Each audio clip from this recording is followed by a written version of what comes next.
Hello guys, welcome back. This is Daesoo. Today we're gonna see It's Okay to Not Be Okay, second episode. Are you excited? I'm excited. Before we started, let me summarize second episode for you.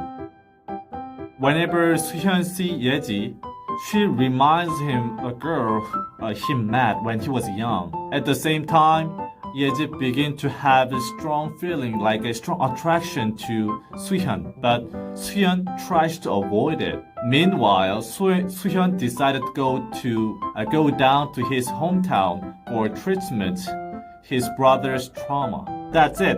So now let's go to learn 3 Korean expressions with me.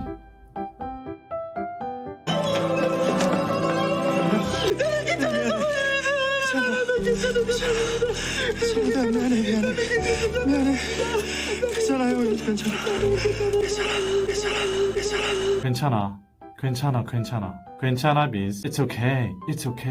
Calm down, it's okay. Can you see the mood? Suhyun is trying to calm down him because his brother is panicked. Of course, you can use this expression in different situations. Like if someone gets hurt and you want to ask him whether he is okay or not. 괜찮아? You are asking. 괜찮아? You are playing soccer with your close friend, and in the middle of the game, the ball hit your sensitive point. At that moment, a pretty girl or handsome guy asks you, 괜찮아? You would say, 괜찮아.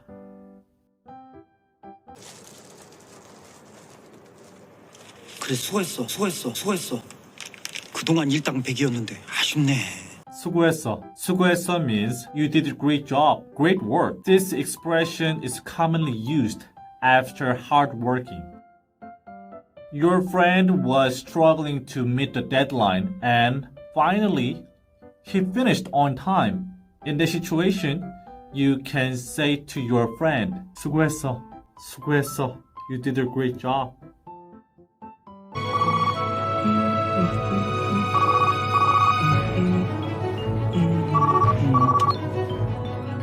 오늘 너 지금 어디야? Where are you? If you want to ask where he or she is politely, you should say it like this. 어디예요? If your boyfriend or girlfriend is in the club and looks like they are cheating on you, so you are very angry, so you call them. What did you say? 어디야? They might say, I'm in your heart. What? I will kill you. That's it. So let's pick the bad scene. 당신 여길 왜? 왜긴 보고 싶어서 왔지. She came to countryside to see Suhyun because she missed him. I would say she's active in love, right? So how about you? What's your best scene of it? Please comment below, and if you have question or you want to share your idea about Korean, please comment. So see you next episode.